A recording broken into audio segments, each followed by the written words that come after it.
morning, everybody. Hello and welcome to Reaper Pro Tips with me, your host, Anne, and Disembodied Hands, Justin. How are you all today? We have a full house. Pendrake, I've been on time this week. Like, yesterday, Justin was just a little late, but today he was lying in wait for me, so it actually started on time.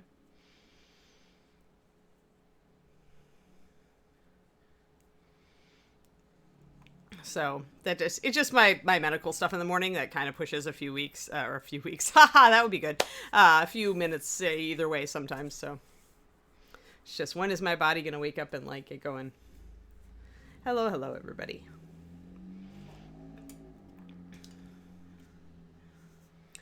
See, it's good timing, Valendar. It's good timing. I have an idea today. We're going to try an idea. It's a trick I remembered, actually, for correcting our green Lizette and making her be more yellow. So we're gonna share the trip. The pro tips is pro tricks now, or something like that. Morning, Val. Morning, everybody.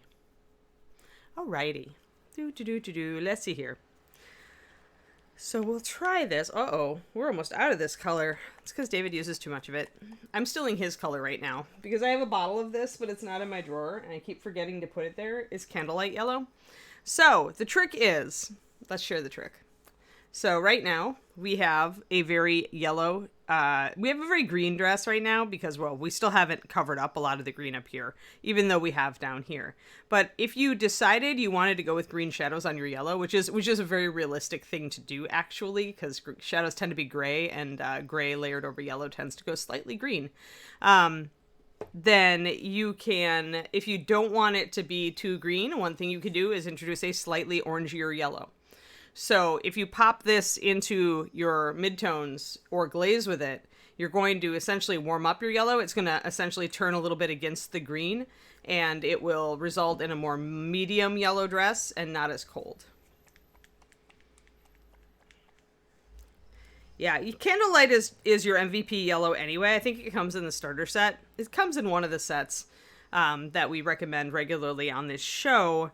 Candlelight is probably your best coverage yellow. It's just a very harmonious yellow in general. It's orangey. It's an orangey yellow, but it's not super orangey.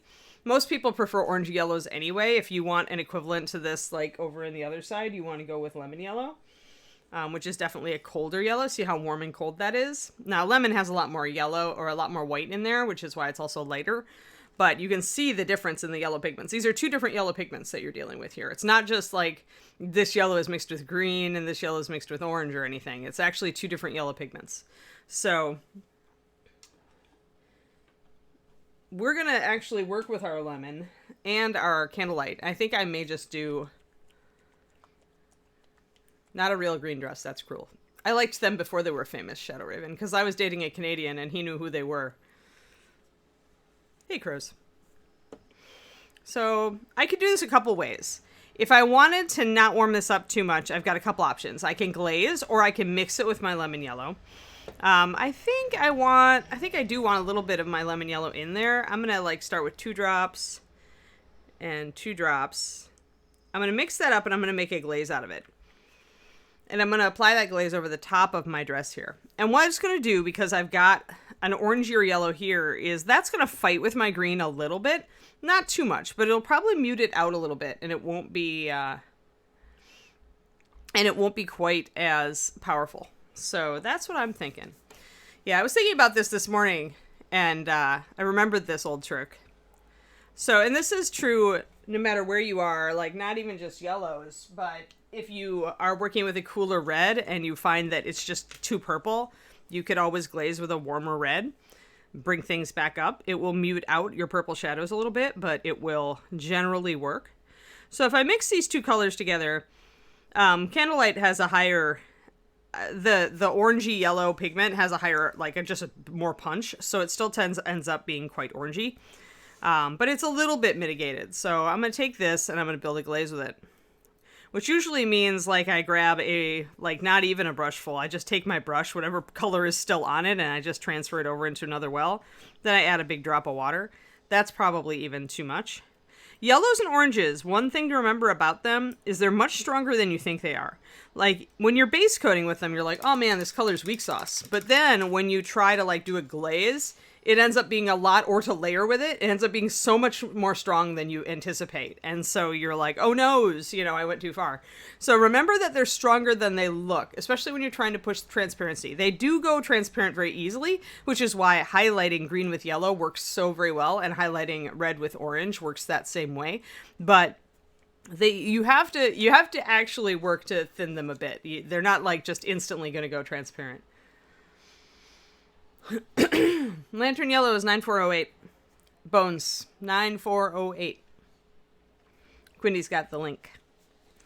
It's a very, if you want one core yellow to use, I'd say use it. Like, it's like, it's not going to make the best highlights for green, because like I said, for that you really want lemon. But it's going to be a good, moderate, all around the board yellow. And honestly, mixing it with green is just, is okay. It's going to mute your green out a little bit. You won't be able to get really bright. Like if you're painting something like Games Workshop Salamander or Space Marines, where they've got that emerald green armor that just goes up to a really, or Striking Scorpions for Eldar, then you really want to go with like clear yellow and lemon yellow as your highlights for your green, because that's going to take it up to that really bright, high impact green. You don't want to use something like this for that, but most times we're not trying to get that super bright effect when we're painting our miniatures. We actually would like it to be a little bit more muted, just because then you have more options for your other colors. Once you start painting bright, everything's got to be bright or a good neutral, like a solid neutral. Like you can't go with any of those kind of halfway colors anymore. It tends to clash. So, I wish I had a Soggy Tuesday. Apparently we have a red flag fire warning in Sacramento today, and in other parts of the state as well, because we had normally winter is the rainy season, and we didn't get the water we needed. So wildfire alert yesterday and today.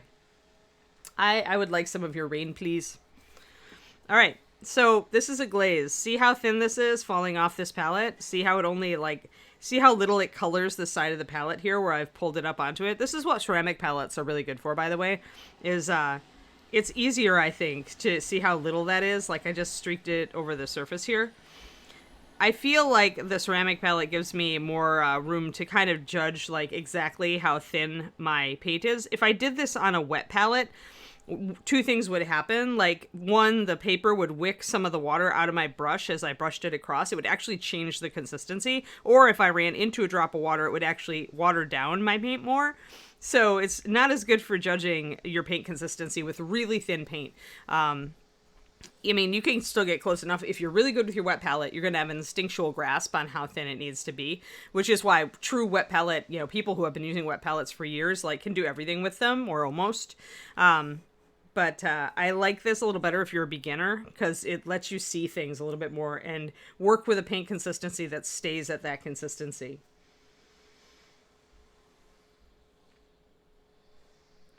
Yeah, Reaper, I mean, North Texas has been getting a lot of rain. I remember last year when I was still there, we were getting dumped on. Yeah, it's going to be hot here today too. I have a swimming pool, hot tub reservation later today, so I'm super happy. David likes hot tubs when it's cold out, and I'm just like, but then when you get out, you suffer. Why would you do that to yourself? All right, so we've got our glaze of a slightly warm. It's a mixture of candlelight and lemon yellow. And we're going to, you have two ways to apply a glaze, people. Two ways. It depends on how confident you are, or how slow you're going to take it. So I could glaze each of these folds individually and not use a whole lot of paint. You can load up your brush with a ton of paint, hit everything, and then wick it off. Or you can use just what I like to call a spot glaze and just get a bit of paint on your brush and then just brush it right over. But you want to do this one fold at a time if you're going to do it this way. Essentially what you're doing is you're brushing such a thin layer over this that it's not going to pool. So you don't have to do the whole wicking thing. You don't have to wick it off afterwards. So let's see if I can get this camera to actually show. It's a subtle difference. But maybe you can see how that lower fold has gone a bit warmer than the upper fold. It's very subtle at this point. So you can, but I can see it. I can see it on the camera. You can kind of see it toward the bottom of the fold. And it's essentially this warmer yellow has tinted the yellow a little bit in the warmer direction. And this is great because that means the yellow is going to show up better. And we also put technically a layer of yellow over our green, which is going to take our green down a little bit. So let's try that again with our next fold. And the beauty of glazing is that, you know, this isn't difficult. As you can see, it's like you just brush it really in a thin coat over the one surface you're working on, spot glazing. If you see any pooling, if you had a little extra paint on your brush, then just pretty much wick it off. Don't let it sit. But the great thing about glazing is that you can just continue going. We're going to do the next fold. Like, and once that's dry, I can go back and do it again if I like the effect. So notice now, this is actually most, look at the difference now between the sleeves, which we had yet to highlight with the lemon yellow, and the warmth of the dress. You see how cold these look and how warm this looks now?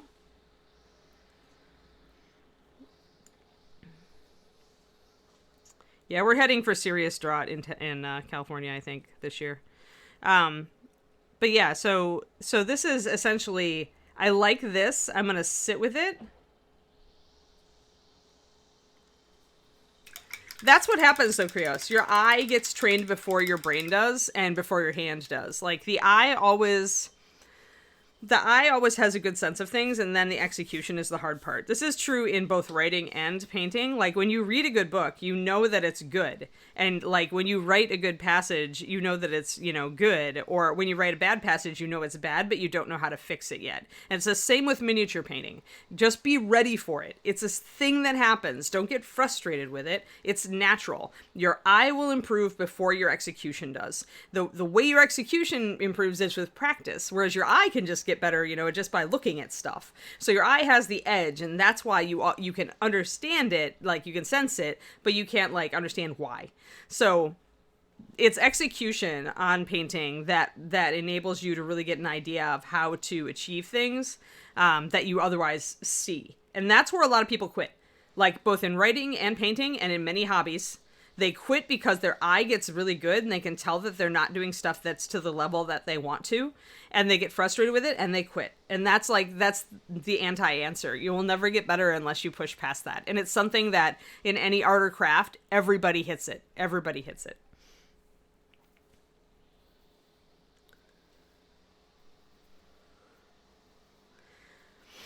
Yeah, it's common. It's like I don't know a single person who in the course of learning doesn't hit this particular thing where you get that, like you get it, but you don't get it, you know. So it's a learning process. It's because you can't be brilliant at something just overnight. It's just not going to happen. So I'm going to mix up my other highlight colors here. I'm going to get my lemon yellow together so that I can get these little sleeves up here. And I'll push this back out of the way, and we will continue to bring our green up to, because remember, we actually started with kind of a pale green. We'll continue to bring our green up to yellow today. Yeah, there's a quote from a writer who talks about this. I just can't remember.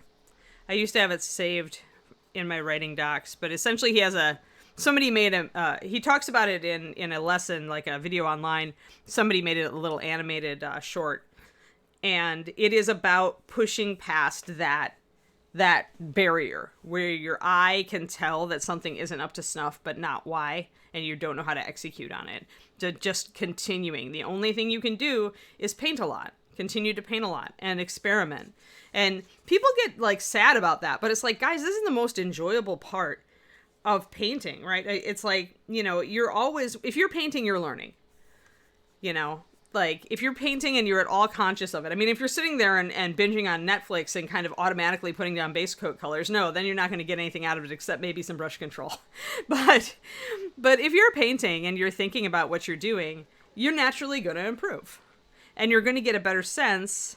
Your eye will get better and then your hand will follow, right? But you've got to do the work for your hand to follow. And it's not really work in so much as it's enjoyable, right?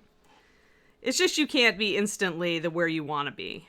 some people get close if they've got art backgrounds, previous art backgrounds, and they've worked with acrylics before. But even those people have to work at things like paint consistency and like micro brush control if they're not used to using fine detail. So nobody gets a total free card. I mean, I've been doing this for a lot of years. I'm just going to put this black thing in the background because I like how it adjusts her color a bit better. There are no shortcuts. Yeah, you got to believe in the process and you got to enjoy it. Like, you're still painting miniatures, for gosh sakes. It's not a chore. Unless you're doing it for a living, then it's a chore. But it's also still an enjoyable chore.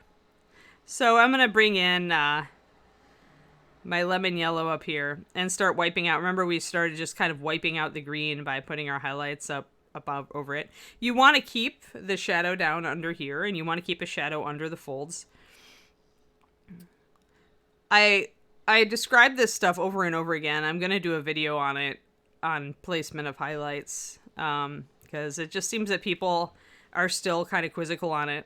I regularly run into people who are just like, but I just don't know where to put them. And it's like, well,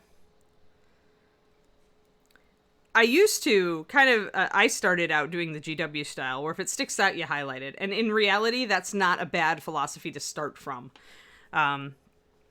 In fact, it will put you in pretty good, solid standing moving forward.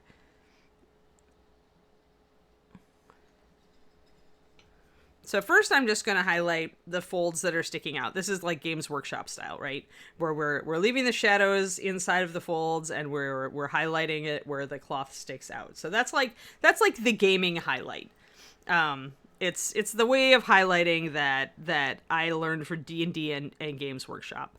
But it's not the end all be all, because then of course you can figure out then you're working on overhead lighting, right? So you go from just highlight it if it sticks out, and if it's recessed, leave it in shadow.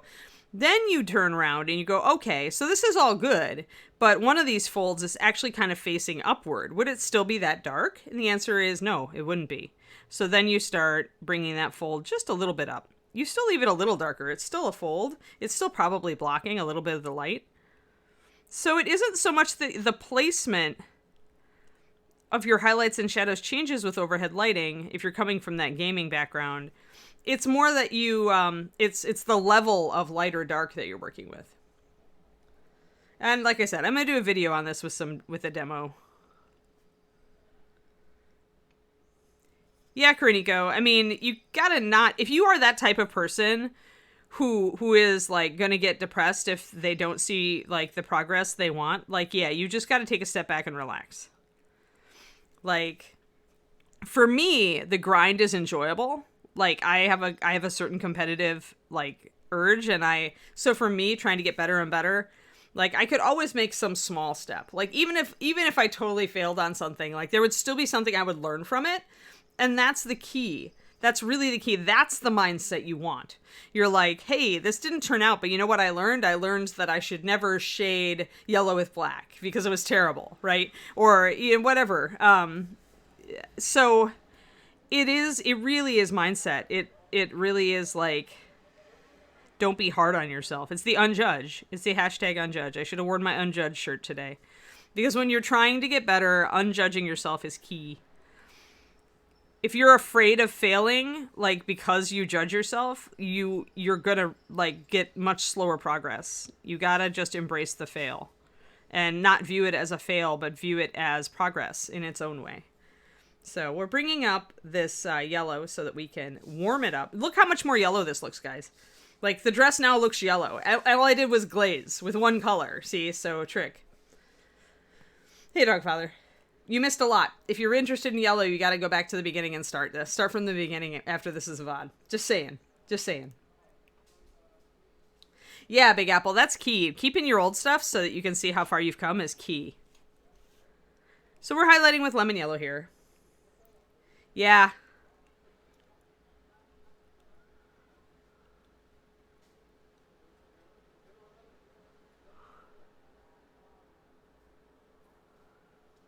Yes, an unjudged emote would be good. But yeah, it's cool to be competitive. Just don't beat yourself up.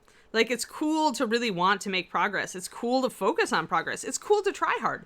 But you can't, you can try hard, but you're not permitted to beat yourself up afterwards.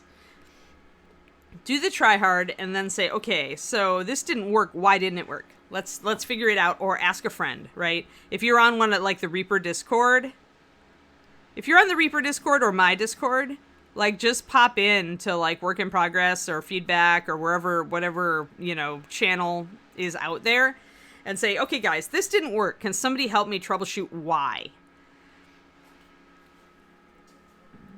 And you may get some suggestions because you're asking the internet. You're like, inevitably, you're going to get some suggestions that aren't quite right. But you also could get a suggestion that actually is really in the right direction and that really helps you. So, I mean, always question, because sometimes people will respond to a question like that, you know, just from kind of their own bias. So you kind of have to sample what everybody tells you and kind of say, is this true for me? Which I think is good in all aspects of life, really. When somebody gives you advice or says stuff. Yeah, congratulate yourself for really giving a go at it and engaging with your hobby and getting closer, because you know, even if you failed, you got closer because you did something and it didn't work, and it's okay, and you understand it, right? It really is important. Like, I see people get so frustrated that they just decide, screw it, I'm just going to enjoy gaming painting for the rest of my life. And that's cool, like, if that was their thing. But so many people I see do that are actually just mega frustrated, and, like, they just stop. They're like, I'm done. I'm not going to try to get better anymore. You know, and that makes me sad because, you know, when they start out wanting to get better and then they get so frustrated, it just feels bad. There's nothing you could do, though. You have to decide, like, how much work you want to put in the hobby, or how much, I guess, not how much work, but how much love you want to put into the hobby, I guess, you know, like, do you have enough love that you can just come back at it, even if you tried something and it didn't work out right? I mean, if you really love the hobby, I believe you can come back at it. All right, so we got our yellow. And again, this is all about your goals. A lot of people don't want to get, you know, really good. They just want to get good enough that their gaming group is like, oh my gosh, you know.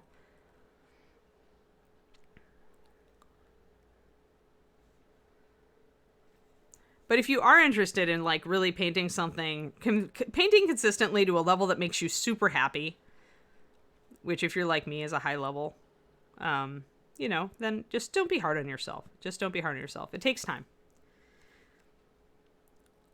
And the Reaper Challenge League, let's just plug Reaper Challenge League, because this is a good way to stretch your abilities and your horizons. It'll make you tackle miniatures or colors that maybe you weren't really into before, which will always help you. So Quindy, if you could pop up the Reaper Challenge League thing, there's always something interesting going on in RCL, so that's a great tool to just kind of motivate yourself to have fun and paint with friends, or paint just, you know, and submit stuff yourself. Thank you, Quindy. Here, hold on. I've been missing chat because I've been busily yellowing away. Let me catch up.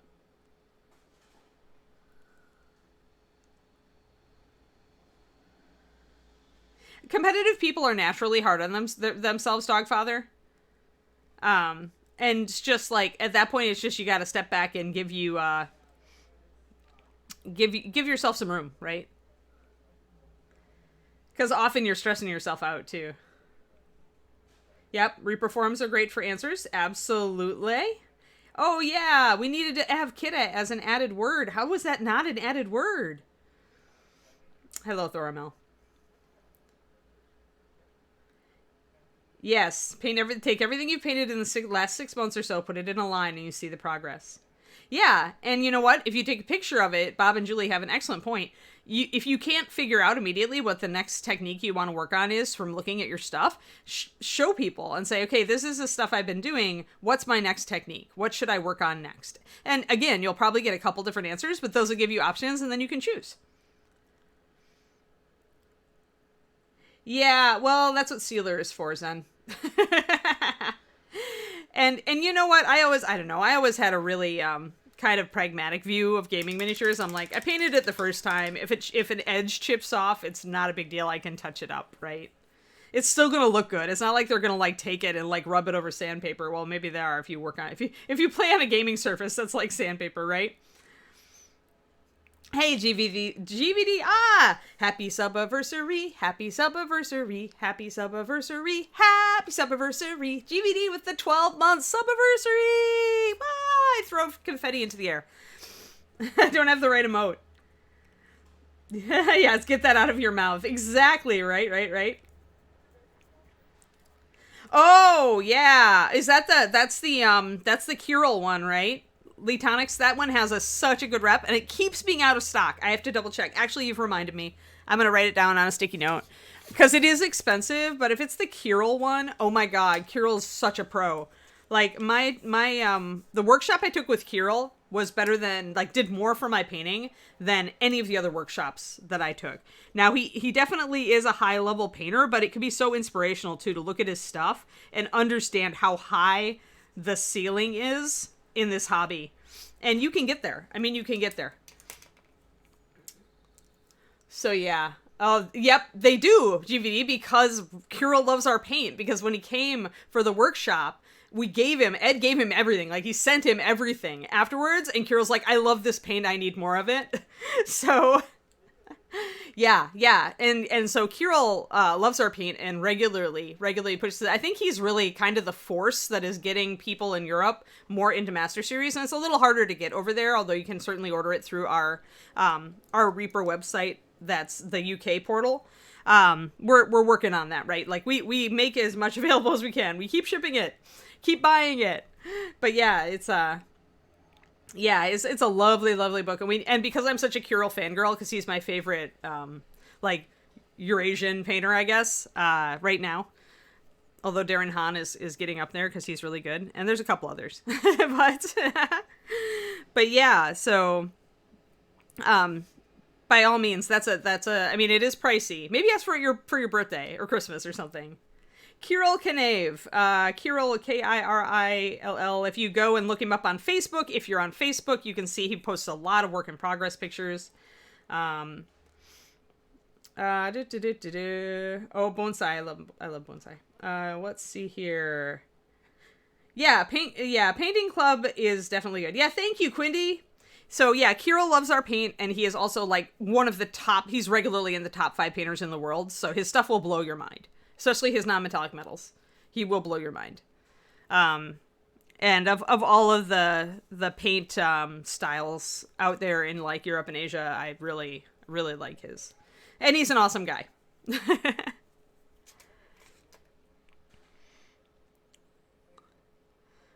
So yeah, look him up on Facebook because he posts a lot of work in progresses, and he's probably on Putty and Paint, and he's you could find him around. On Simon, I think he went by the yellow one, but I don't know if Simon's gallery of stuff is still active or if people have moved over to different ones or what.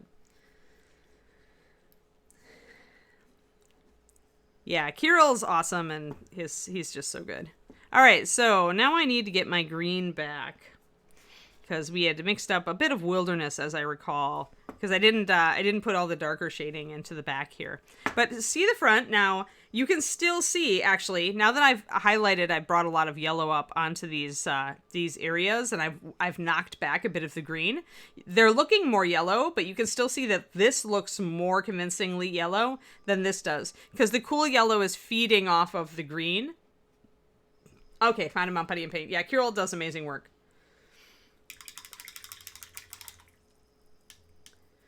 Yes, Bob and Julie totally not sorry that they got you into miniature painting.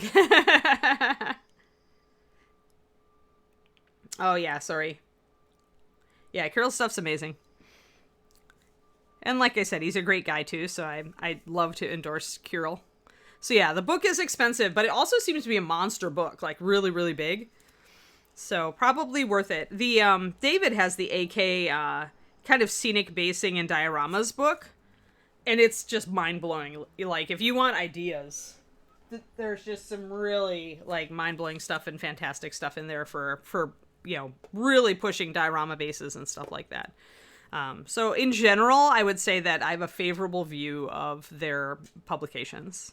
Just based on seeing that one and then seeing examples from the Kirill one. But it is pricey, so yeah. I'm going to mix up some brown liner. Somebody said it earlier. It's AK's. It's like their FAQ. Unfortunately, it's like ages. It's like ages back in the chat, so I can't get there. Figure painting technique FAQ. Thank you, Shadow Raven. Thank you, thank you.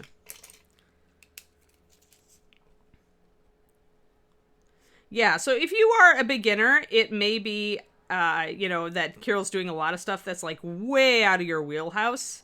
But if you're looking for inspiration, and it is something that you can pick up stuff from, you know, you may just pick up little tiny tips from it at first. And there's lots of books like that, right? Where you read it once and you get a little bit from it, but you're like, well, I don't know why everybody liked this so much. And then you pick it up again 5 years later when you're further on in your hobby or your life or whatever. And suddenly you're like, oh my God, this is the best book in the world.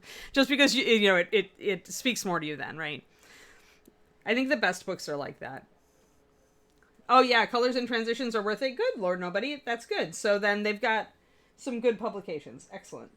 I'm going to grab... I don't want Naga. I think I want Wilderness. Where's my Wilderness screen? 1 second. I must dig out my Wilderness screen. Talk among yourselves.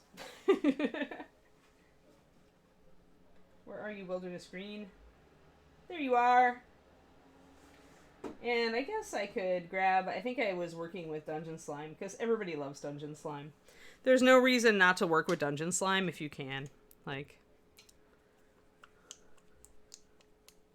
Yep. Yeah, he is good. He is really good. Kirill's really good.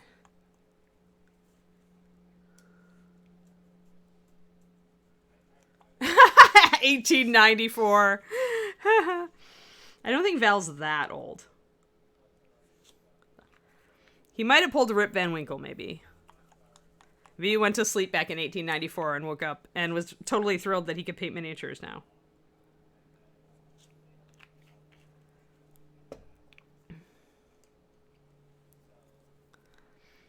Yeah, Kirill's amazing. He's the one who really got me into textures. And what was possible, right, with texture. All right, I need a little bit darker. I'm mixing my Dungeon Slime and my Wilderness Green to get kind of a moderate green so I can do some glazing of it into the shadows. I don't want to go too dark, but I do want to hit kind of where I was hitting on the front here. You can't work with Dungeon Slime? But Dungeon Slime! It's so good! How could you not work with Dungeon Slime? Dungeon Slime is so pretty. I guess if you dislike Dungeon Slime, or if you have flashbacks to D&D games where your character was eaten by slimes, okay, then I totally get it.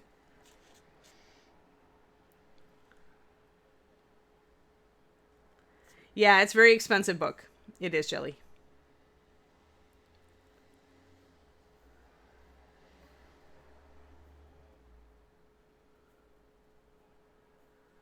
That's a horrible punning, Valandar, although I totally respect them for, like, doing it, like, they seem to be on very good terms, like, having had a divorce myself.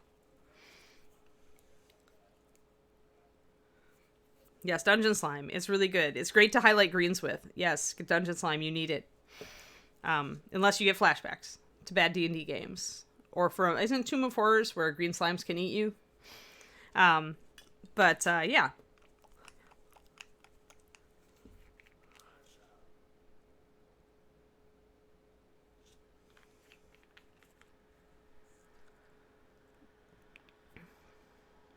But you knew people were going to meme about that breakup. Even if you do want to hit him with a rock, Shadow Raven.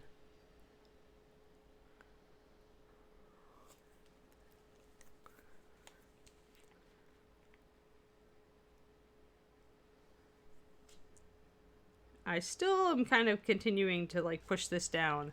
I think I'm about where I want it now, but I'm pushing it down incrementally. Yep. Everybody loves gelatinous cubes, though. The green slime doesn't get enough cred. I always thought green slimes sounded pretty awful, but pretty... I think my fascination with slimes and oozes, and it's mostly green slimes, comes from being traumatized by the horror movie The Blob when I was a child. My dad liked to put on black and white terrible horror movies, and that The Blob was one, and The Blob was like yeah. So that totally translated to my fascination with green slimes at an older age. Hey, Otter Mama.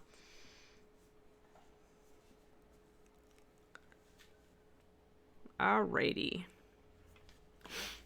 The thing with Bill and Melinda is you can tell they stayed together for the kids because, like, their youngest is now 18. And that's, you know, like I said, much respect to people who can split in an amicable fashion. It's hard.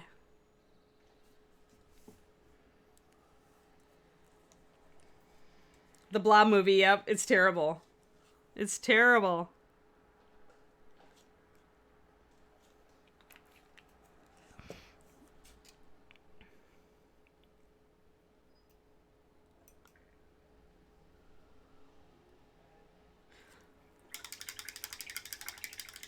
Ghost Rider on a ghost horse, that's cool.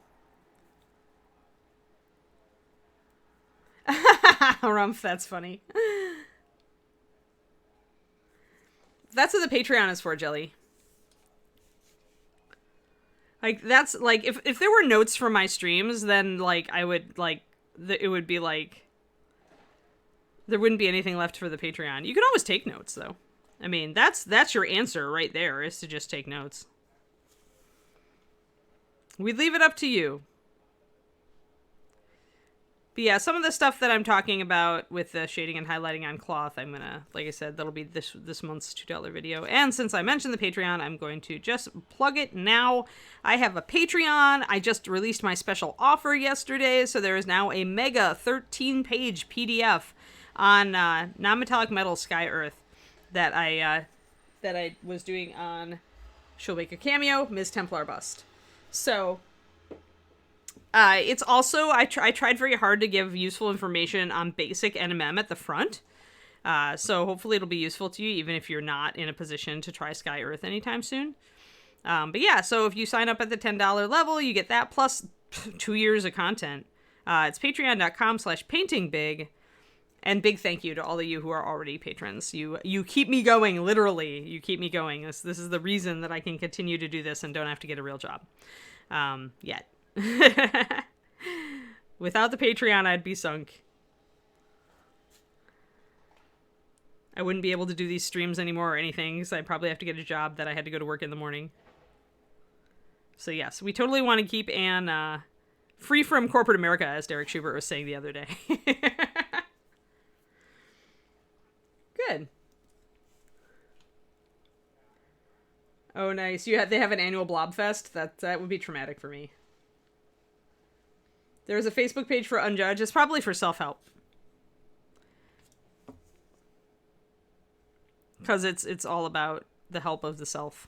Alright, so I put a little bit darker. You can see the little bit darker transitions there. I just wanted a little bit more. I felt like this was a bit yellow. I still feel like maybe my shadows aren't quite dark enough, though. So I think I'm going to bring in more wilderness just for the deep, deep shadows.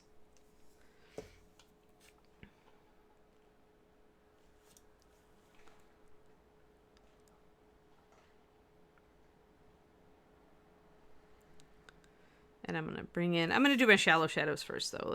Let's use this color that we've got going on.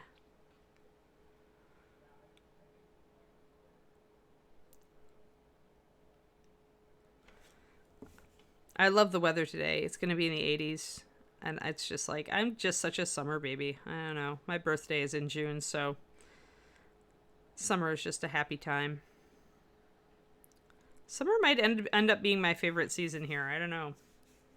I've been through all the seasons now in California. And usually I develop a favorite.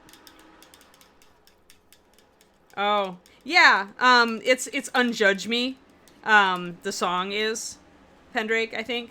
There's an Unjudge Me song that seems to be the most commonly Googled thing with Unjudge. It's not quite the same thing.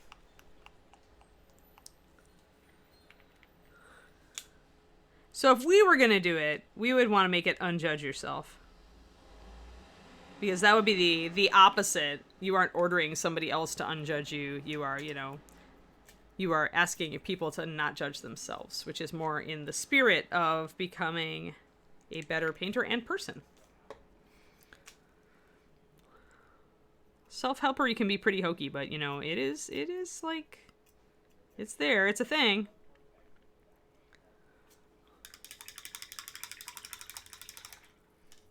Yeah, most people are at work when they're watching. I get it. I mean, the best thing you can do is what I do, which is always keep a sticky note close at hand and make a little mental, make a little note, jot down a note if there's one thing that I mentioned that you're super interested in. You could always go back and kind of check the VOD afterwards if you lose the context. So I'm going to mostly do a darker shadow up here under the scabbard, guys.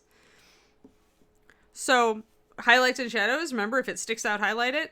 If it's not sticking out, like if it's under something else, that's where you're shadowing it.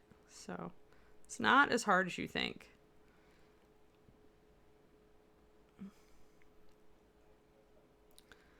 We will have to go over a lot of this, though.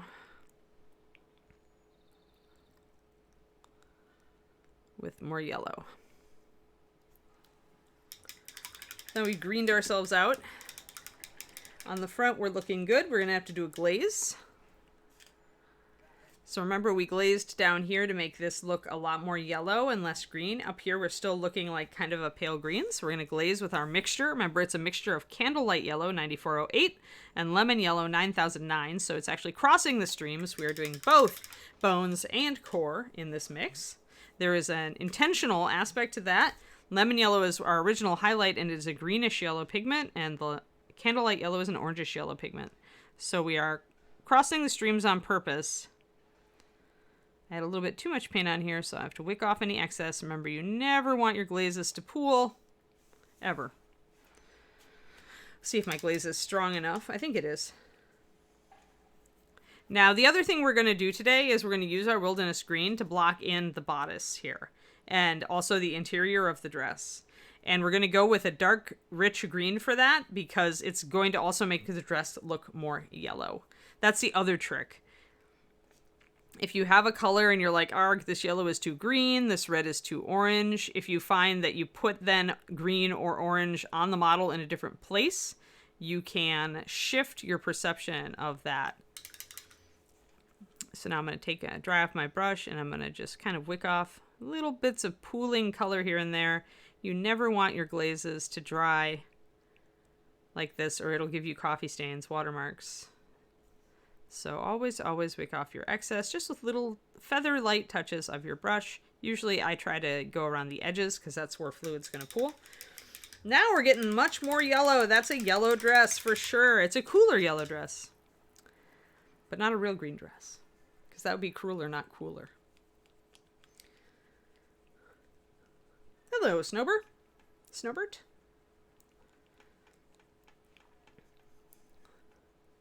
That's cool. I'm going to make apricot chicken. It's an Indian curry with dried apricots in it tonight. It's going to the first time I've tried the recipe, so I'm excited. I'm going to put this glaze also over the stomacher here just to warm it up. So, Snowbird, I don't know how long you've been watching, because, yeah, I have not seen you in chat before, but we started out talking about tricks to make this yellow look more yellow and less green, because we decided to go with a greenish yellow. So if you are interested in the topic, do go back and watch the VOD afterwards. I do a lot of talk earlier on about what I'm doing and why. But yeah. But on this show, we paint, like, we have a cycle of 6 models, and we switch to a different one every day, but everybody eventually gets painted. And I had somebody else. Jason, yeah. Like I mentioned earlier, I liked them before they were cool, because when I was in college, I was dating a Canadian from Regina, Alberta, and that was kind of where they were, like, from. They were from Alberta, so, or from around there. He was essentially, he used to, like, watch them in bars. And they came on their first U.S. tour. They were still tiny, and nobody knew who they were. And we actually went to see them in a bar in Madison. So I am familiar with the Bare Naked Ladies from the way back. They're great. Yeah. Wow. That's old.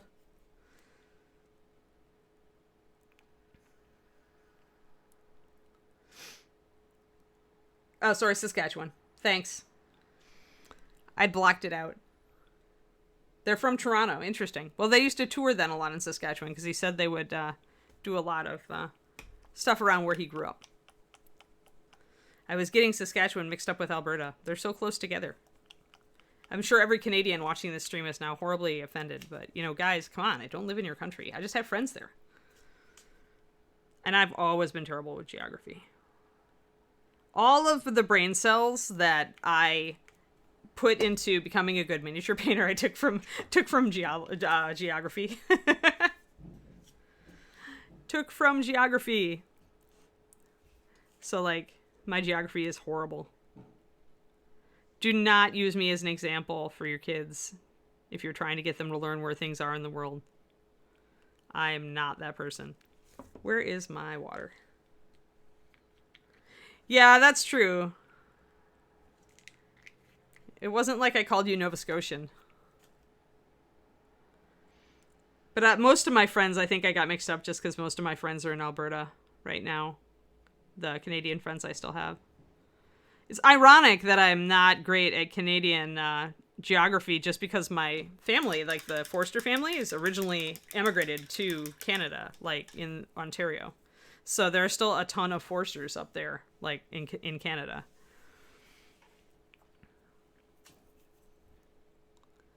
My dad keeps track of the lineage stuff. All right, let's get some of this wilderness green on here and see if it further shifts our yellow toward yellow and away from green. Getting pretty, yeah, that's gonna definitely make it look yellow. Some island. Oh, wow, Quindy. Right. Oh, yeah. I know I keep reminding myself, and I keep reminding David too, John, and we keep, like, totally forgetting. I'll have to see if there are any good, like, spots open, because I can't teach in the evening. I don't have brain cells, so if I've pushed it too far, I don't know what I'm going to do. I'll have to go look. John, when you look at the schedule, can you see what time blocks are still open? Like when you go to submit classes? Or do you just ask for a particular time block?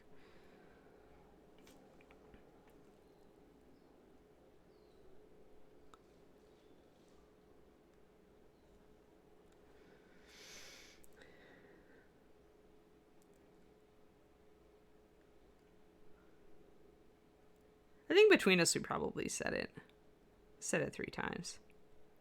So we're adding in our dark green.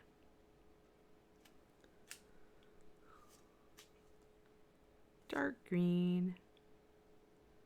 I'm just going to paint right over the buckles to start with, guys. It's much easier to just paint over this stuff than to try to go and hit all the little small areas. You can always go back and get the buckles.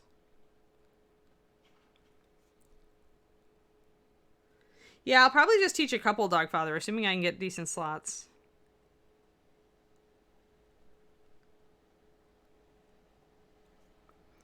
So I'm going to paint this this buckled area like it's part of the bodice. People do it different ways. They're in time blocks, early morning, late morning. Okay. So is it going to tell me if there are no more available in like early morning? Or late morning? Yeah, I'll go and look.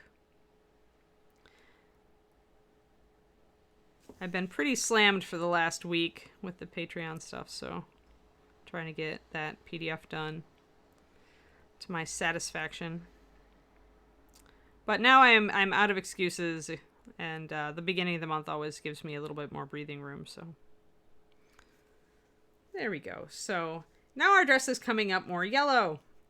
While we're at it, let's actually block in a hair color. Oh, I gotta do this part too. Here we go. We're just blocking in our greens now. We're kind of we've got ideas about what color certain things are going to be, and so we're blocking it in. And also the other reason for the green, for those who weren't in on the early discussions of Lisette, is that we decided to paint her as a wood elf. Oh, okay, yeah. Nope, that's good. I'll get on David, and I'll try to get him to. We'll sit down and do it like tonight or tomorrow. Once the weekend starts, it's like other things jump in and we get distracted. So better to do it during the week. Thanks for the heads up, John. I appreciate it.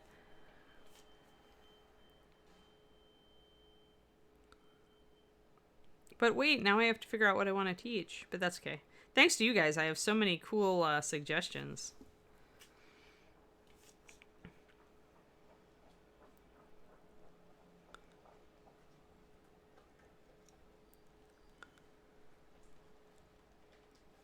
We're just blocking in. I'm also blocking in down here. Technically, I'm probably going to take a really dark color and block in around, like, way underneath that skirt, because that's how you deal with these underside surfaces. I'm not going to leave this just dark green, because in reality it would be much darker than this, but I want to leave kind of a dark green edge because the interior of the dress, I've decided this is like a double layer of fabric, and the interior is the dark green. So I want to kind of keep like an edge of dark green right under here, and then go on with a much darker color to get into the down areas. Yeah, I'll go at 1030 Pendrake.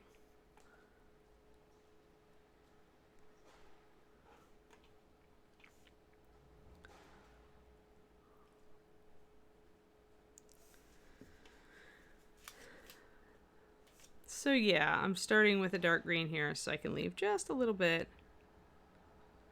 Well, then I'm probably going to leave everything dark green on this where the dress is coming up. I'll be able to see that that's green. We'll see.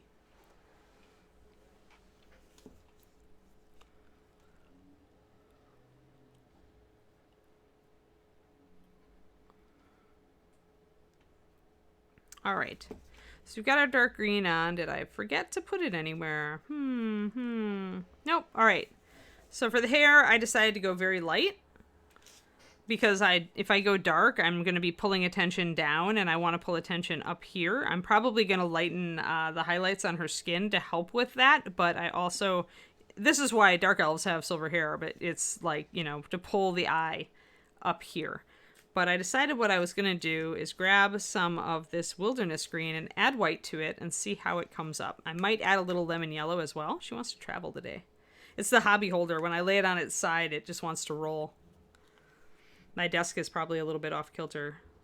So let's put 3 drops of pure white into wilderness green and see what that gives us. Oh, that's a nice green. You want something, when you're going to paint white, you want something that's light to medium colored. Usually you want a light color to start with. Nothing that's really close to white, though. You don't want to start with an off-white, for example, because then your white highlights won't show up. Maybe. I mean, I'm from Wisconsin, Val, so. I don't know. It's a green bodice. So we have a lot of green on this model, which means that we're probably going to need to balance it with some warm and reddish colors. So I'm going to try this color. So the color that I mixed with wilderness and white is that. I'm probably going to use this to shade it. We'll see. But I want the hair to be near white, so this may end up being a little bit too light to start with. But if so, it's easy enough to take it down. And I want it to be different. I didn't want to go too yellow with it because it does come right up against this yellow dress. So that's why I went with wilderness plus white instead of going with like dungeon slime. I like the color, so I'm going to add a little water, get it to the point where it's a little more self-leveling.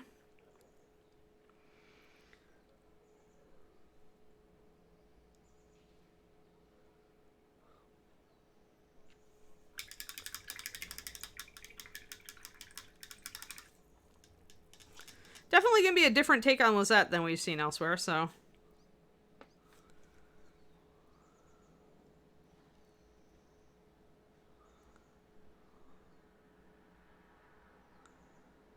So far, except for the brown, it's a very analogous color scheme with greens and greenish yellows and greenish whites.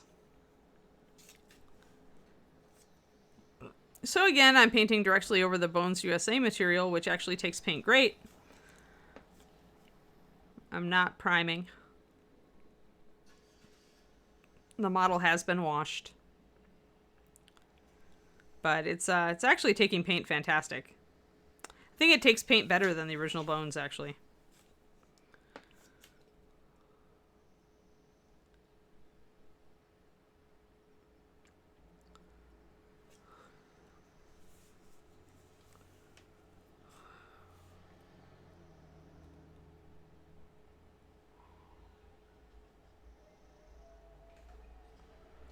Packers fans have no right to cry. They had a number of amazing years with Brett. Like, you can't win everything forever. Sorry, guys.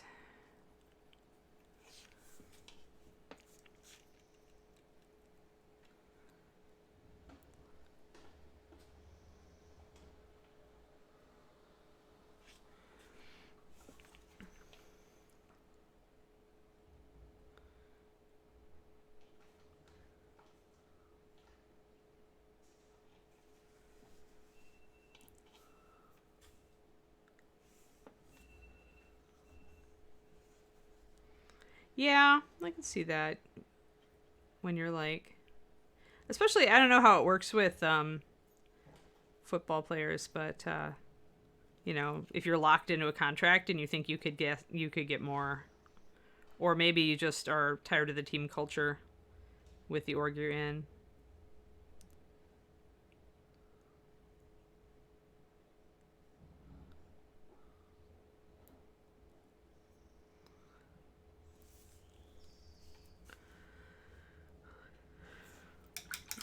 Refresh my brush here. That's very pale.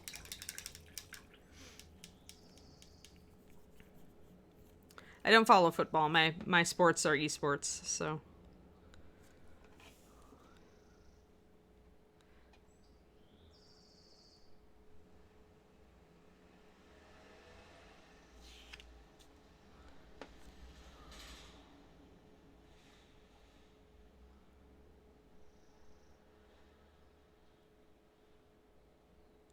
Getting just around the little ear here.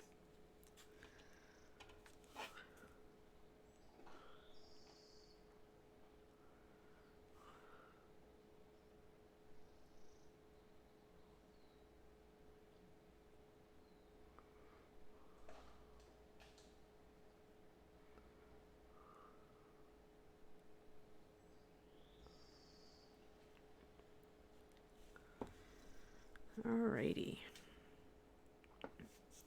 Just got to get a little bit in here. Overall, I'm pretty happy with that color. It's going to go up to pure white. I do need more shadows in it. Esports. I like Overwatch League. I never was into traditional sports. Like, I liked the Olympics, like when it was weird, like non-team sports, like ice skating or equestrian stuff. I never got into football. I liked basketball for a while because when I was a kid, the dream team was doing the Olympics, and so I got really into basketball, as I got into any sport. Like, I can watch basketball and be interested in it, and like, but sometimes it gets very boring when it's not a real like time where the game has a lot of showmanship in it. But yeah, that's the only sport that I ever like got kind of watching, to the point where if we were out for wings or something, I would make an effort to watch basketball. But David and I watch Overwatch League all the time. Overwatch computer game from Blizzard. So that is my only like fanatical sports addiction.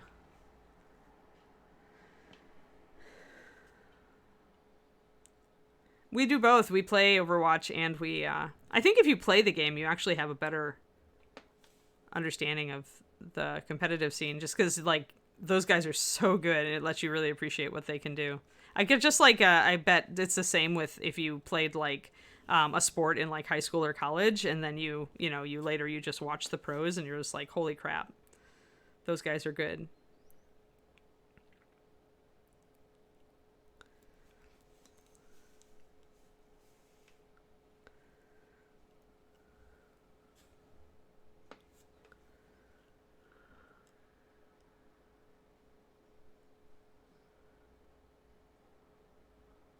Yeah, I guess it fits because I've always enjoyed watching my friends play video games, because they were always a lot better at it than I was.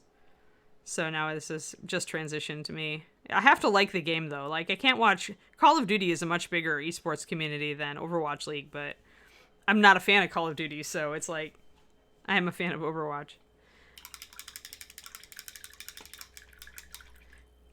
Alright, so we've got that pale green hair on there now, and I feel like... Yeah, I do like equestrian sports. I took riding lessons when I was a kid. I had pretty good balance, but I never really got the hang of it, and my family, like, certainly couldn't keep a horse, so...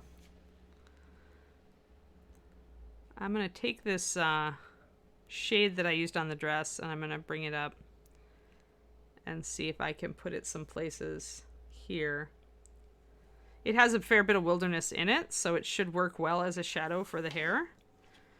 The danger is if it gets a little too close to my other colors, but I think we're fine because we've gone so yellow on the dress now that going a bit more green is going to be okay.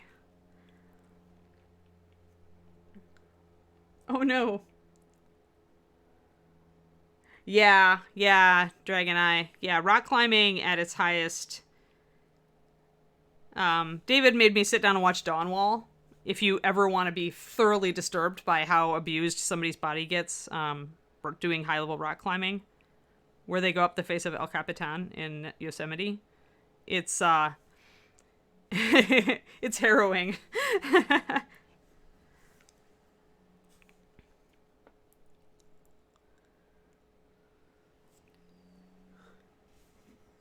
Did you watch it, Dragon Eye? Have you seen it? It's a movie documentary type thing on the guy who did the Dawn Wall on in Yosemite, who figured out the way to go up it, and his partner. And he actually like lost one of his digits in a I think his thumb, amputated it in a bad using power tools in ways he shouldn't have, and then came back to still do it So it's an insane documentary / movie-mentary. So yeah, but definitely not for the faint of heart in some places.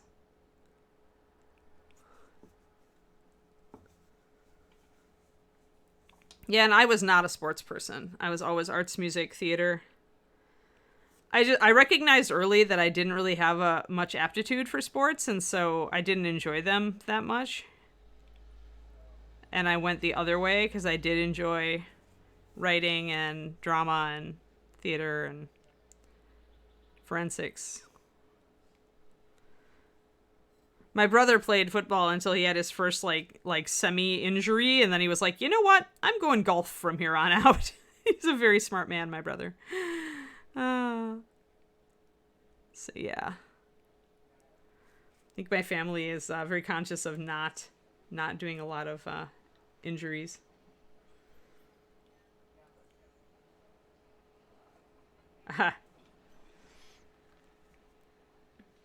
Alrighty, so if you see what I'm doing, I'm painting this shadow color, which is lemon yellow and wilderness green. Remember, we're using wilderness green with a lot of white in it here. Why am I not using real wilderness green? Because this hair is really light. You don't use a super dark... If you want something to be white, you do not use a super dark shadow on it. Instead, your darkest shadow is going to be more of a mid-tone. It's going to be more around a 4 or 5 on the light and dark scale, on the gray scale. This is a mistake that many beginning painters make when they try to paint something white, is they still go down to a dark gray for shadows, and you just don't go that dark.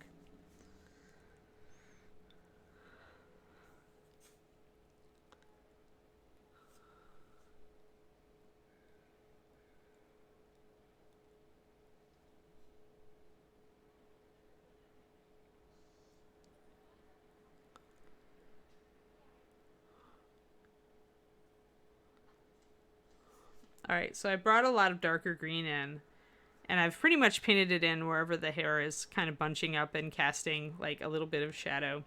I want to give a little definition to these strands before I start coming in with a highlight. So, yep, stretch break. You're right, Shadow Raven. That's good enough. Although, no, I'm going to do the crown of the head. We'll stretch in a second.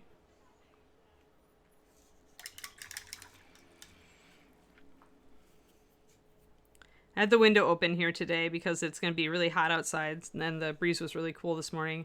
And the air conditioning in this room is just like, likes to get very, very loud. We probably should actually get it fixed at some point. So, and if you get a little sloppy with your shading on the hair, don't worry about it, because you're going to be coming back in and doing the white. So you can always go over it. I'm going to actually paint this entire braid with shadow color, because I'm going to come back in with the off-white to pick out each little braid bit, and I want that shadow down first. I don't want to have to shade in between all those tiny braid bits. It's much easier to just paint it all over with the shadow color and just pick out the higher bits. There. All right, so there we go. And did I get the top of the head? Need to get a little bit of these. I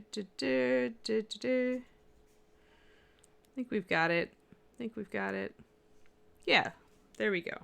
So you can see how we've got a lot of shadows in here now.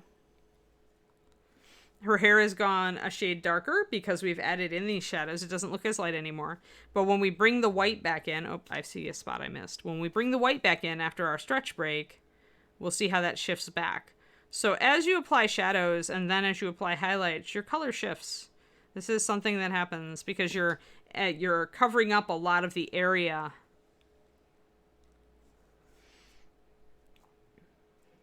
Yeah, grayscale, if you don't have a lot of... yeah, and it should always be a little bit of a lighter gray. Unless you're trying for NMM gray Mauser. If you're trying for non-metallic metals, then it actually needs to be high contrast. But if you're just doing white in general, you only want to go down to about a medium. I usually say rainy gray, 90-38. Or something close to that. Ashen blue, 90-57 if you want a gray white. So yeah, so we'll come back. But her hair definitely is still green, but it's going to come up toward white. So actually, I'm not bad. I'm going to probably line around some of that green after we do stretches. Hold on. Beep. Stay. There you go. Awesome. Yep, I was already there, Cornico. Everybody stretch. Or at least, actually, everybody, if you feel like it and you've been sitting for more than an hour, please join me. I'm going to actually open my office door to get a breeze coming through here. Just while we stretch, because all of this, all of the lights and everything are making it quite warm in here. I do have a fan somewhere, but I'm not sure where we put it. I think it might have gone up in the closet.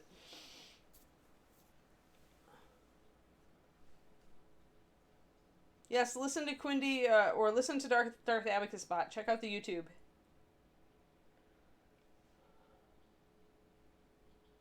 That's alright. Your letters had to come all the way from Scotland, Quindy. No, Trinico. It's okay. When your letters have to come all the way from Scotland, it's like there's going to be a little bit of lag. Oh boy. Yeah, it's already getting warm out. Like the breeze has completely... I had a nice cool breeze coming in this morning right onto me here. And it's definitely died off.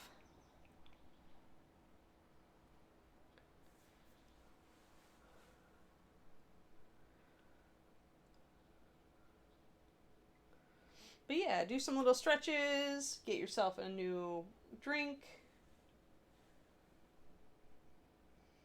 Oh, there we go. There's the breeze. Ah, the breeze is back. Yay!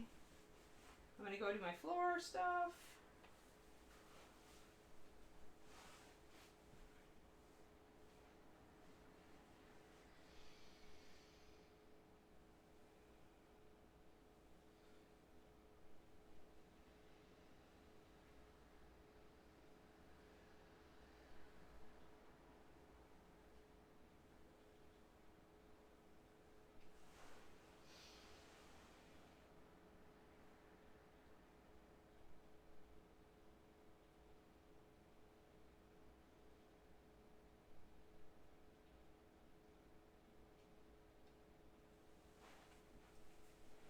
Okie dokie.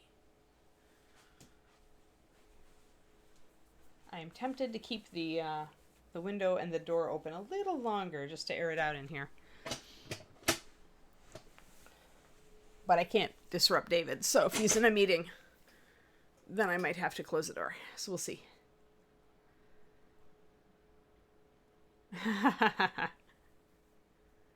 Yeah, 84 is nice when it's dry. It is pretty dry here. I will give this, like, the 80s, when it hits the 80s here, it's just, like, freaking gorgeous. Like, I just want to do everything outside. My Texas heat acclimation puts me in good stead here.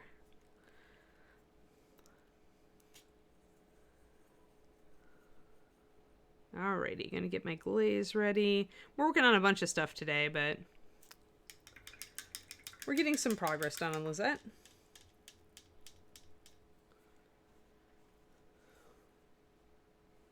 The real feel is 95, yeah. I will admit that at the time I moved away from Texas, like, once it hit 90, I would step outside and just be like, oh yeah, this is my weather. So I'm definitely like a hot weather person. And it was moderate humidity. It wasn't too bad. I don't like really heavy humidity, but 51 where you are. I think it's supposed to be 82 here. Sorry for the beeping. If the beeping doesn't stop, I'll close the window. It's probably some silly, yeah, oh, it's FedEx. It's all those people delivering packages to our apartment complex. Seriously, FedEx? Seriously? It's like the eternal beep. Oh, hold on.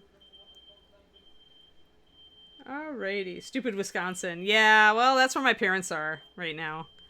Alright, now we have to bring this back into focus. Oh, remember to hydrate too. I need to hydrate. I'm gonna take my walk after this.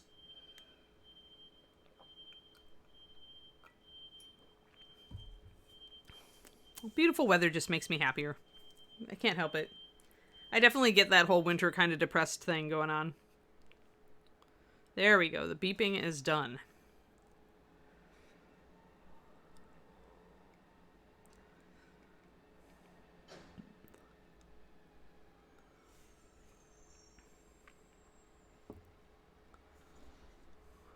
Alrighty. What do I want to do now? I want to do some lining around this green.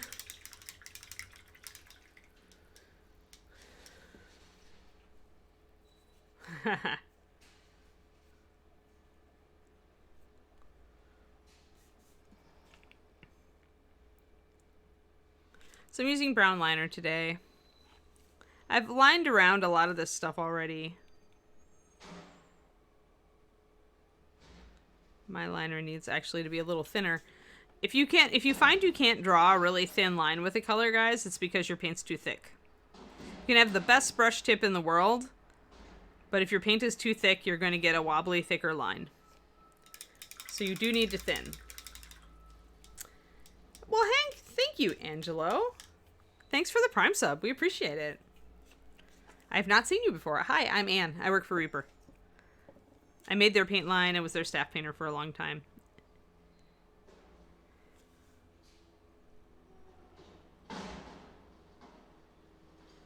We are working with yellows and greens on this figure. We do a different figure every day, though.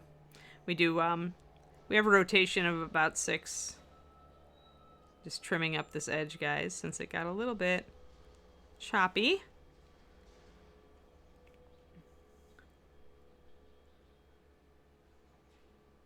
Oh, I already did my stretch break, Pendrake. I'm doing great because the weather where I am is really good, and that makes me happy because I can go take my walk and it's like gorgeous and 80 degrees. So yeah, today's a good day, and I'm gonna make a new Indian food recipe tonight, which is my current cooking kick that I'm on, and I think I'm pretty happy with how this the yellow on this figure is coming out. We started blocking and a lot of other stuff. We're painting her as if she's a wood elf, so wanted to go heavy on the greens and browns. Although I'll probably use some reddish tones on the leather, and I'm trying to decide whether I want to go like kind of a red violet or a downright purple with like accents right now. Trying to decide. But yeah, how are you, Angelo?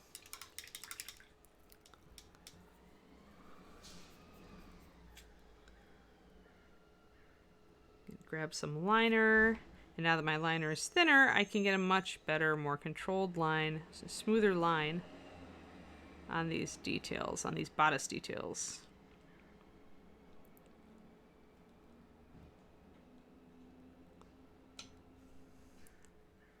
Ah, it's okay, Pendrake. Oh, cool! Kudos to you.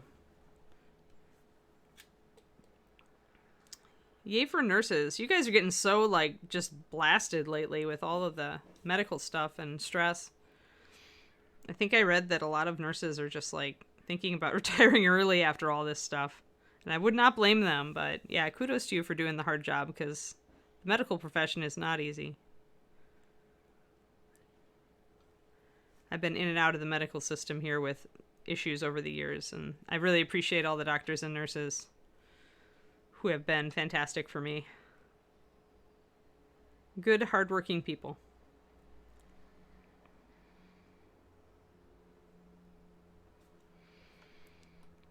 So let's see here.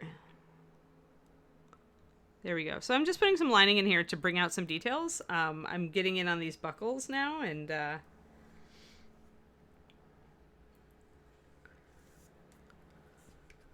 we go. So you can see how I'm kind of bringing in some dark tones around where the buckles are. This will help me when I bring in like a silver color to go over the top of these.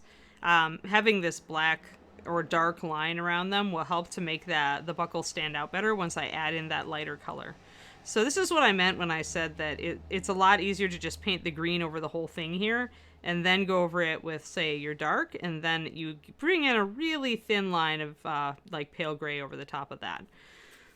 It's one way to deal with those little details. Instead of trying to paint the buckles right off the bat and then like running the risk of kind of over painting them when you're trying to highlight and shade and stuff.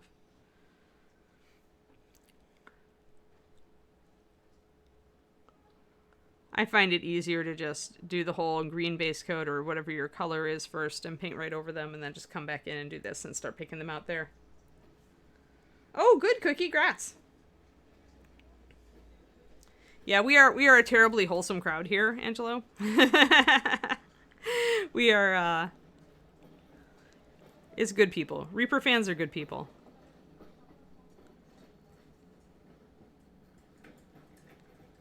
Now I'm going to get these little studs in here too, and I'm going to paint them dark, because when I come in to do them in a gold or silver or whatever we decide to do, I want the line around them. So if I have to put a line around each of these little studs, it's going to be really a pain in the butt. So if you just color them dark to begin with, and then just do boop and hit them with the lighter color on top of that, you leave that little dark circle around the outside, and you don't have to actually paint it.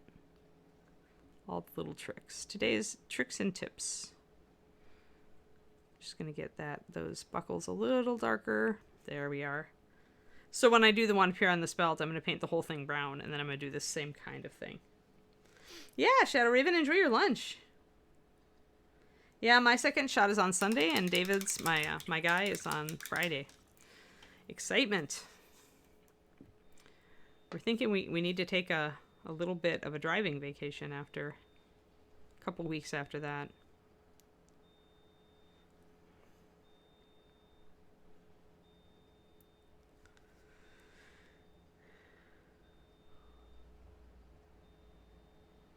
There. All right, so just a little bit more solid green I wanted to get on that. And a little bit more of a solid green down here as well.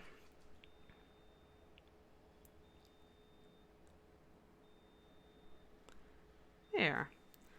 That is a nice dark green. I like that a lot. So cool. A little bit of lining probably between the hair and the staff.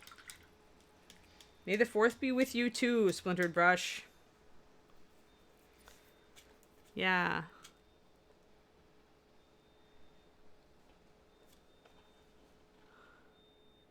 Yeah, we have entirely too many like holidays in the beginning of May.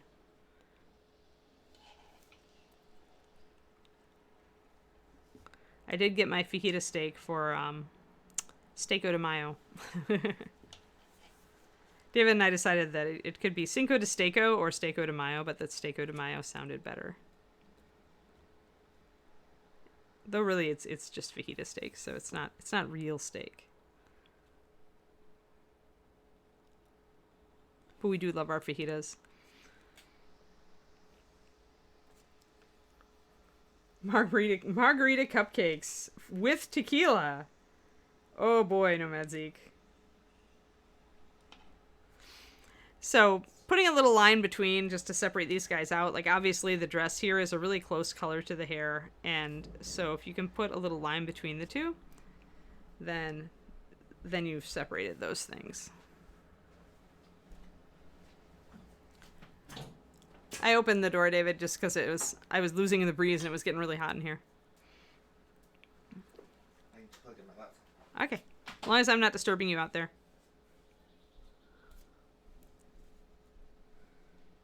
Alrighty. So just a little bit more lining. This is like where I'm blocking in colors tends to be where I'll take a moment to stop and line some stuff, put some dark shadows in where I need them, figure out if I've missed any spots.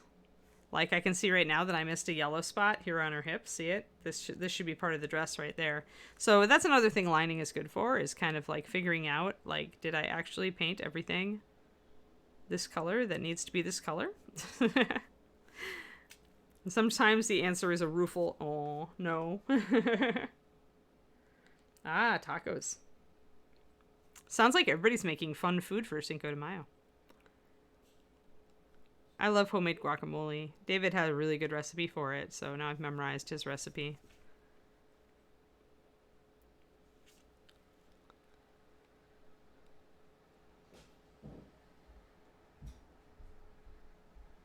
There we go.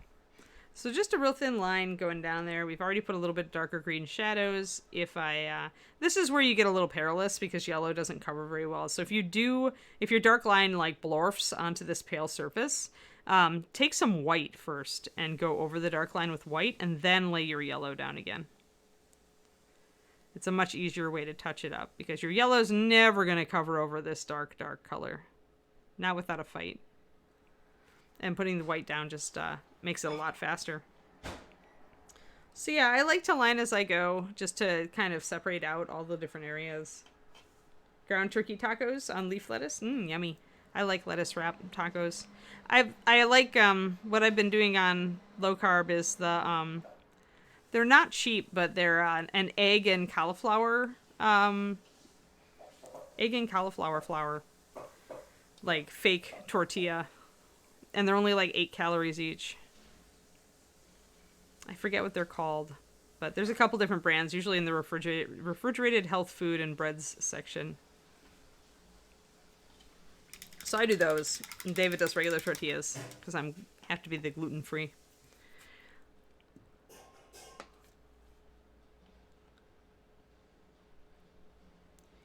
Though with fajitas, I'll often just eat them on my plate and not even bother with a tortilla. Or do it on a salad.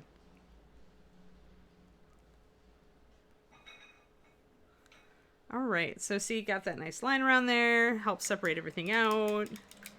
Gives it a kind of, I always tell you guys this, lining is just a very simplified shadow. And it works best on smaller models. Though you can certainly use lining on bigger stuff.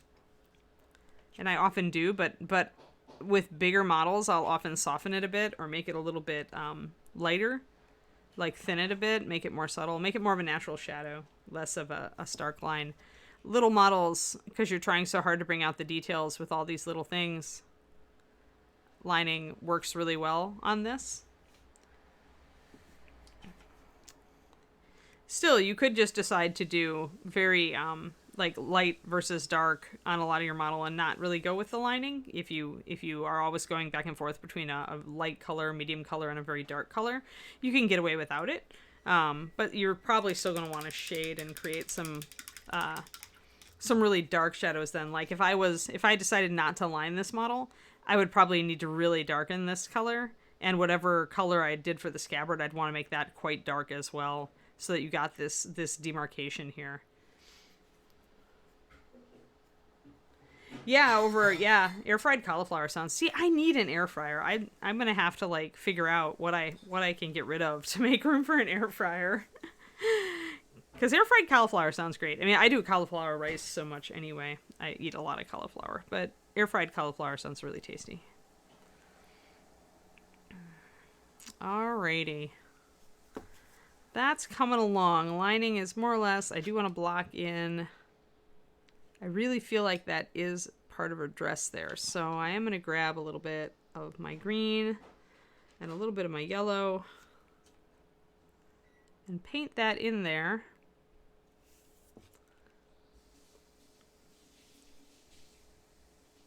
And it can be a pretty green in there at first because it's in the shadows. So I'll put a yellow highlight on it, but it doesn't need to be a really bright yellow. Since it is kind of hiding here behind the bags, between the bags, the front bag and the back bags here. So you can bring it up a little bit.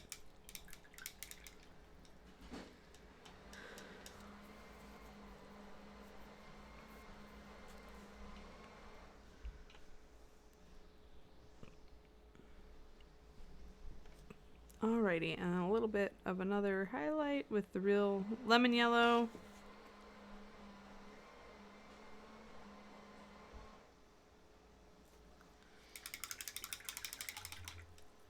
Yeah, I do just pan frying if I have to fry things, but it's still such a waste of oil.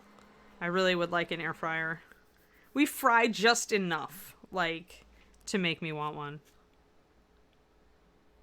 Like when I do fish tacos, we fry that, you know, every once in a while like tonight I need to fry some potato strings for the top of the apricot chicken curry.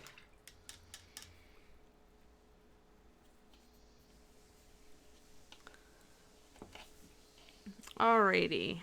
So we're getting there, we're coming along. We can see a lot more contrast on the front of her.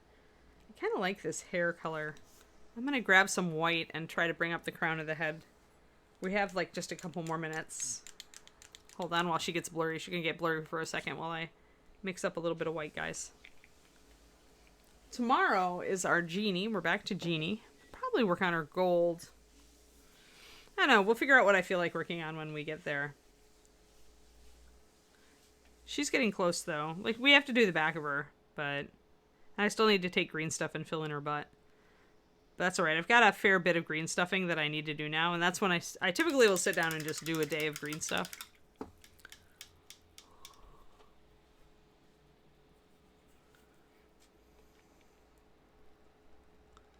Yeah, air fryer is definitely... I do make onion rings every once in a while. We don't fry too much, but it's just enough. So just highlighting the top of the head there, really bringing it up to white. There will always be a sharp highlight right around the crown of the head.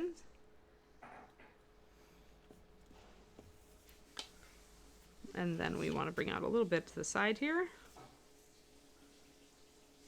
And the key here is if you thin your white, you can bring it up in a couple of layers. So the first layer that you put it on it isn't as strong. And then the next layer, when you put it on, it really punches it up.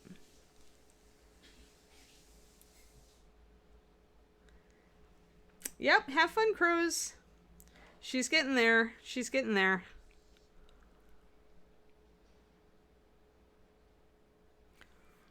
So yeah, I think this is going to work. So bringing up the white up here really brings more attention to the face. And once I get like maybe one more high level of highlight on there, I get the eyes in there. I think we're going to be sitting pretty on attention being toward the face, which can be such a challenge when you are working with dark skin. To get the eyes up there. Especially because dark skin like loves being paired with bright or light colors. Like it looks so good. Like I'm always super jealous that people with darker skins can wear orange. Like I really wish I could wear orange and I can't.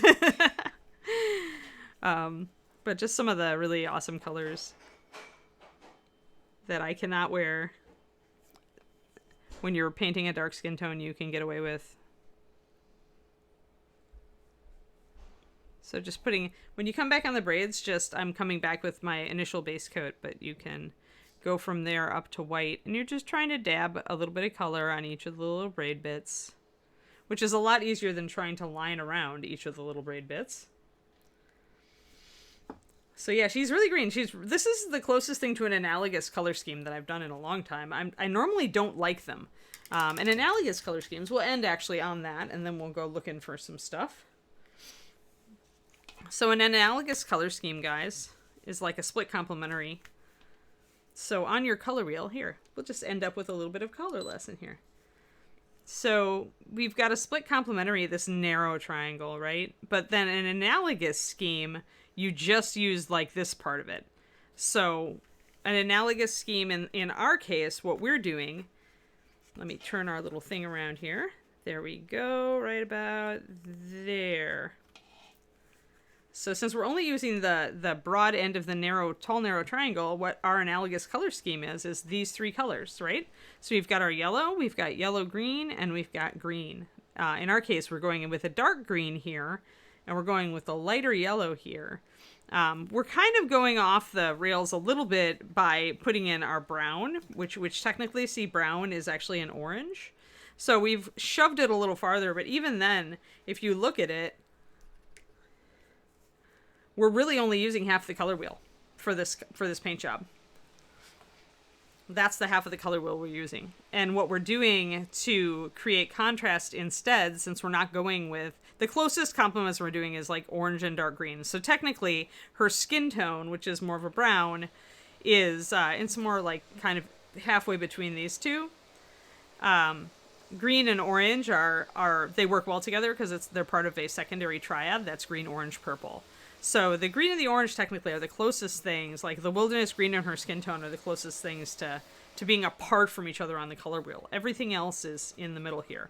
So that's what we're doing on this model. We're actually doing a very limited color scheme where we're not touching anything on the other side unless I go for an accent color. Now, if you go for an accent color on this, you do want to pick something that isn't otherwise in the color scheme. So, yeah, see, and I don't like analogous color schemes usually. Lord, nobody. They're not what I reach for. But that's why painters, like, the choice of colors that you tend to reach for and the way that you combine them is an intrinsic part of your painter style, like your own personal style. And it tends to evolve through time as you paint more models, as you learn new techniques, as you look at other people's work and try out stuff that they're trying out, all that kind of thing. It tends to evolve. But yeah, it's totally different.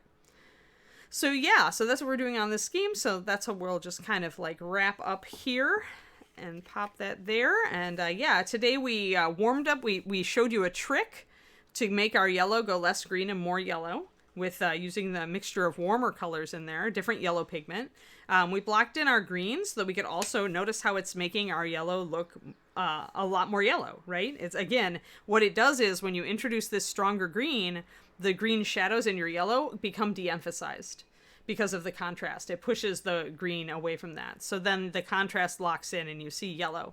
So that's another trick that you always use. And then we also started blocking in a much lighter hair color to try to draw the eye upward, so that we get still a lot of emphasis right here around her midsection.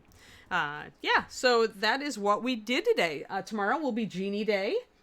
We'll probably, we might do some cloudy hair. I don't know. We'll do whatever we feel like doing. We might do that lamp, or something like that. I hope you all had a great time. I had a good time today. I think today's a good day. I hope that it becomes a good day for you if it is not one already. We're already in focus. Awesome. Yeah, John, who do we have to raid?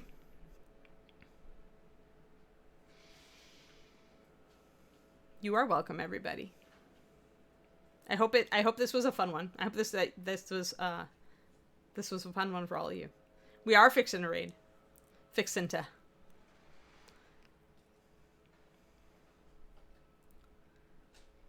There we go. Mighty Lancer. All right. Fantastic. You guys have a great day. I hope you have fantastic. Tomorrow's Wednesday already. Wow, the week is flying by. Hope you have a great one, everybody. I'll see you tomorrow morning.